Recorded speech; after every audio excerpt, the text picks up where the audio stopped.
Assalamualaikum warahmatullahi wabarakatuh. Yang terhormat Ibu Mela beserta Ibu Nita yang akan menyaksikan video kami, kelompok 3. Sebelumnya, saya mohon maaf, tidak, bisa on kamera dikarenakan laptop saya kameranya sedang rusak. Di sini kami dari, kelompok 3 akuntansi praktikum 1 izin memaparkan tugas kami terkait Project Based Learning Akuntansi Pemerintah yang berjudul Penerapan Sistem Pembukuan Bendahara Pengeluaran pada Instansi MTSN 1 Kota Bogor. Mungkin bisa dimulai dari perkenalan anggota kelompok kami. Dimulai dari saya sendiri, Nanda Maulidia dengan NIM J0414241032. Dengan saya, Naila Rahmatushifa dengan NIM J041424211319. Dan dengan saya Hanggara Tresna Permana dengan NIM J0414241025. Baik, selanjutnya akan dilanjutkan oleh saya yaitu bab 1, di mana itu ada latar belakang tujuan. Untuk latar belakangnya sendiri, di sini pengelolaan keuangan pemerintah itu harus dilakukan secara efektif, efisien, dan akuntabel.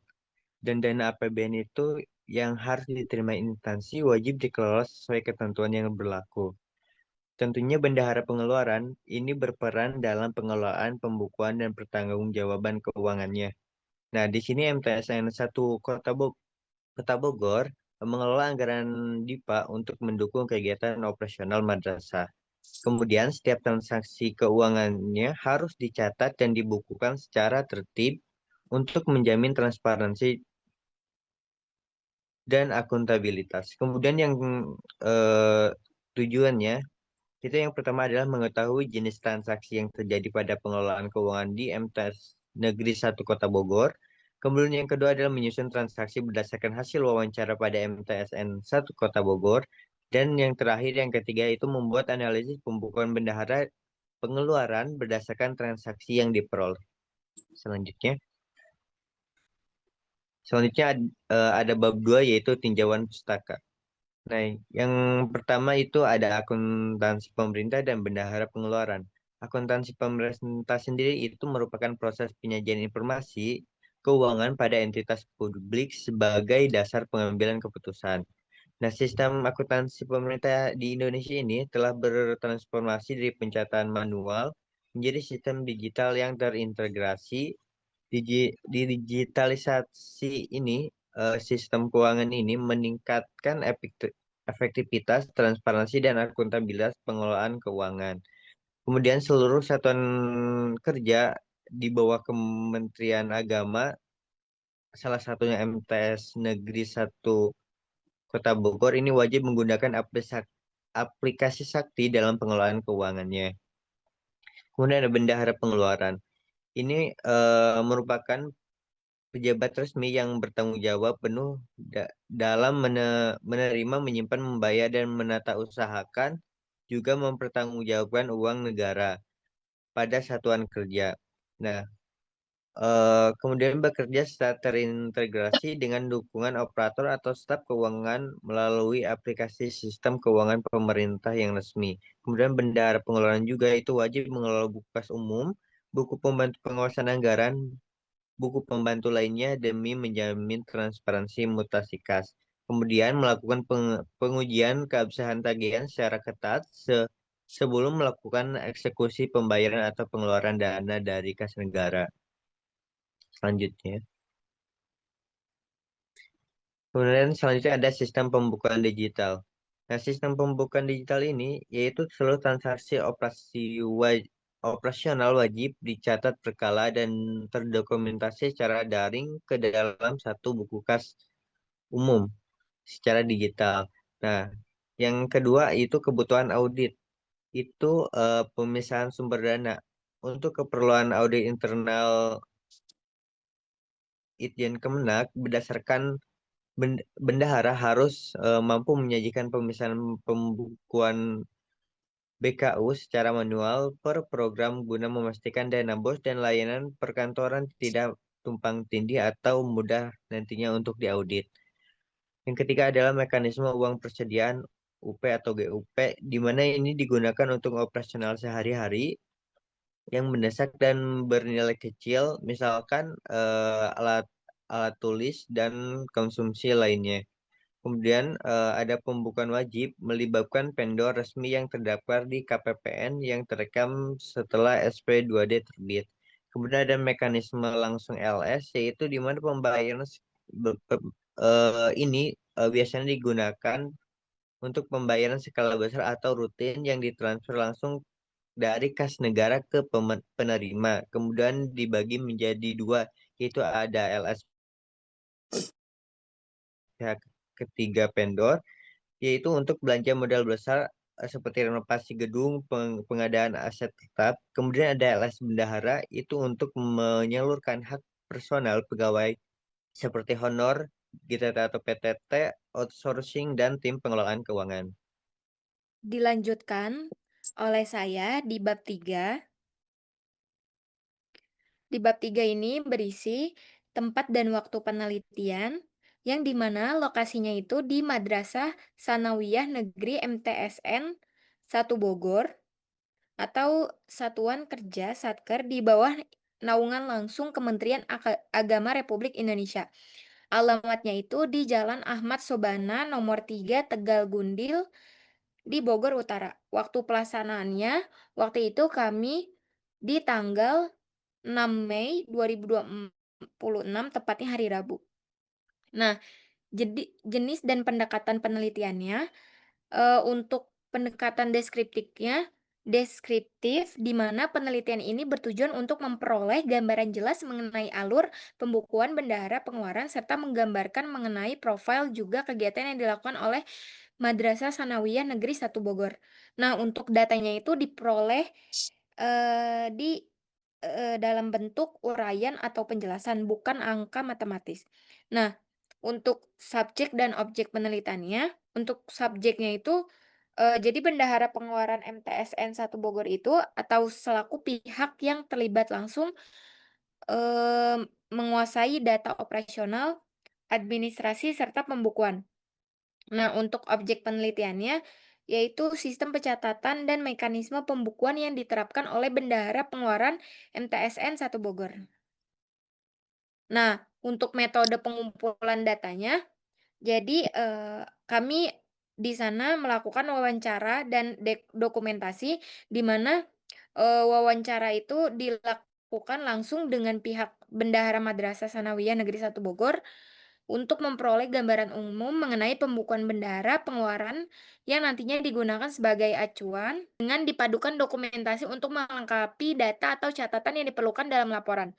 Nah, untuk studi literaturnya itu sebagai landasan untuk mengeksplorasi dan memahami berbagai pendekatan yang ada, di mana studi literatur ini dilakukan dengan mengkaji berbagai sumber yang relevan dengan topik yang sama seperti jurnal ilmiah, buku, serta dokumen resmi yang berkaitan dengan pembukuan sektor pemerintah.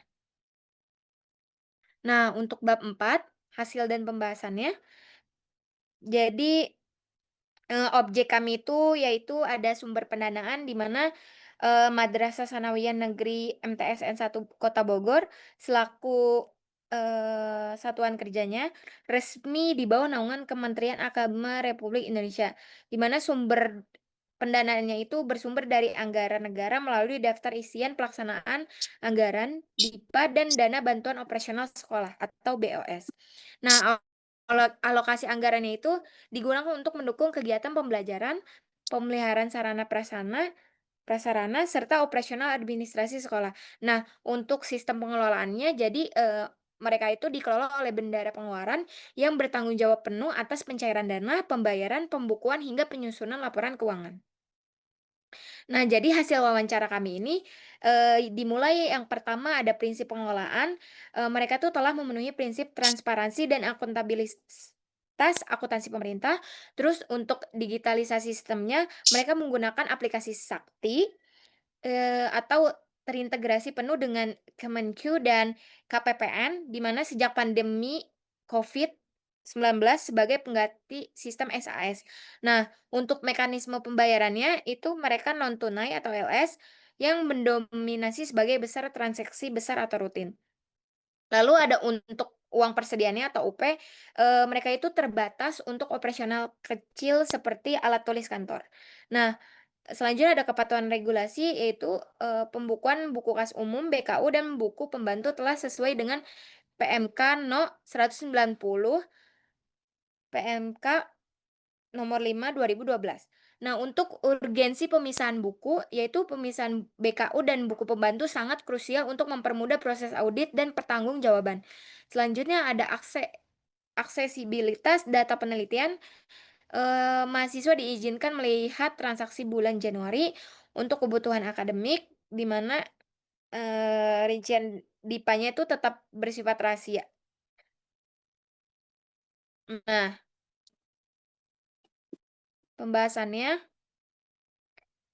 jadi alur pengajuan kegiatan dan pencairan dananya itu, yang pertama digitalisasi penuh, jadi sistem transaksinya itu sudah 100% menggunakan aplikasi Sakti, sehingga tidak ada pencatatan, manual atau spreadsheet konvensional. Nah, lalu ada pun tahapan pengajuan dananya itu untuk kegiatan, yang pertama ada proposal dan RAB, itu pembina kesiswaan atau panitia menyusun berkas proposal dan estimasi biaya RAB. Lanjut yang kedua itu persetujuan KPA, yaitu berkasnya itu diajukan kepada kepala sekolah selaku kuasa penggunaan anggaran KPA untuk di ACC.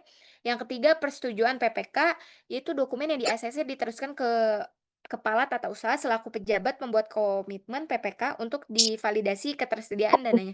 Dan yang terakhir, pencairan oleh bendaharanya itu, jadi bendahara itu menginput data ke aplikasi Sakti secara daring ke KPPN.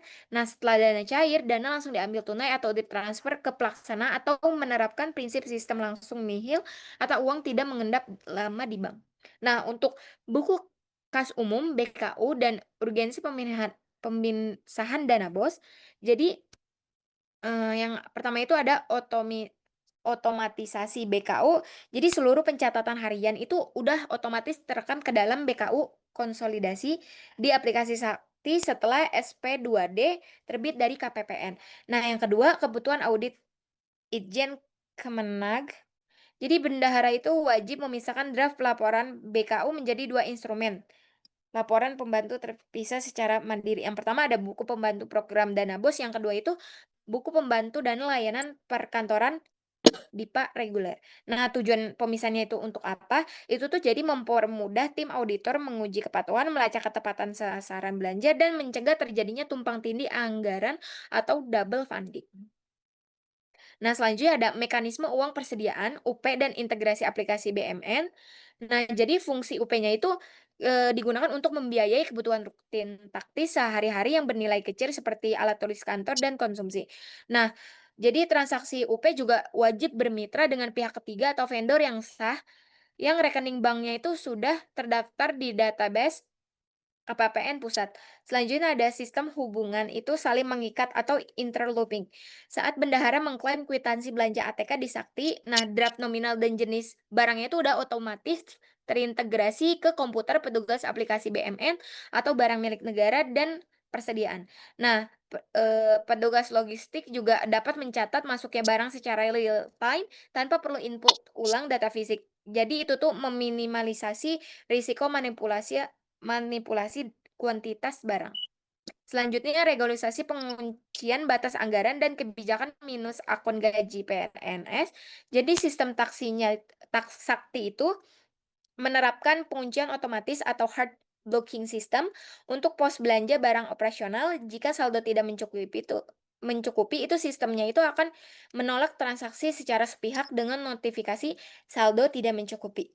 Jadi biaya itu akan dialihkan ke komite sekolah. Yang kedua, pengecualian akun gaji pokok PNS. Jadi untuk, akun khusus belanja gaji itu dengan nomor 511111, aplikasi Sakti itu memperoleh melakukan pencatatan penarikan dana hingga berstatus minus defisit.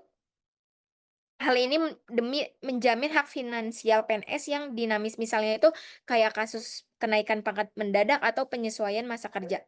Selanjutnya ada prosedur penyelesaian defisit. Jadi bendahara itu wajib menyelesaikan atau menihilkan kembali saldo minus tersebut di akhir tahun. Jadi anggaran tuh melalui koordinasi intensif dengan Kanwil Kemenag Jawa Barat dan melakukan revisi resmi halaman 3 di akhir tahun atau pergeseran alokasi dari akun yang surplus. Baik, selanjutnya ada bab 5 yaitu kesimpulan dan saran.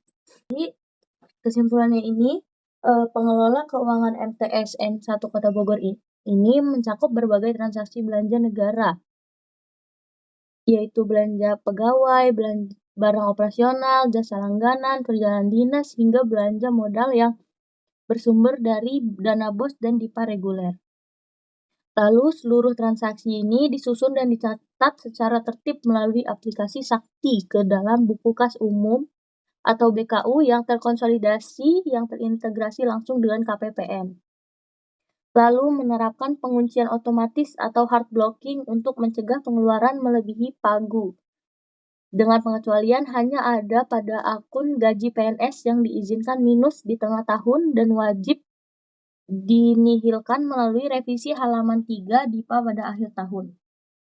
Lalu, bendahara melakukan pemisahan pembukuan dana BOS dan dana layanan perkantoran secara mandiri untuk mencegah tumpang tindih anggaran atau double funding, sekaligus mendukung kelancaran audit Inspektorat Jenderal Kemenag. Selanjutnya ada saran yaitu peningkatan kapasitas sumber daya manusia. Jadi bisa dengan mengikuti diklat, bimbingan teknis atau BIMTEK, atau penyegaran sertifikasi kompetensi secara berkala, guna menghadapi perkembangan dinamis aplikasi Sakti dan regulasi keuangan negara. Lalu ada optimalisasi koordinasi RPD. Untuk meningkatkan presisi koordinasi antara bagian perencanaan, KPA atau Kepala Madrasah, dan bendahara dalam menyusun rencana penarikan dana atau RPD secara triwulan demi menghindari defisiasi penarikan dana pada halaman 3 DIPA. Lalu, penguatan integrasi logistik dengan menjaga kedisiplinan hubungan fungsional atau interlooping system di aplikasi Sakti antara pembukuan bendahara dengan aplikasi BMN dan persediaan melalui rekonsiliasi internal berkala agar mutasi barang tercatat secara real time. Baik, sekian pemaparan yang kami sampaikan. Mohon maaf bila ada kekurangan dan salah kata. Terima kasih sudah mendengarkan presentasi kami. Wassalamualaikum Assalamualaikum warahmatullahi Warahmatullahi wabarakatuh. wabarakatuh. Terima Terima kasih. kasih, Bu.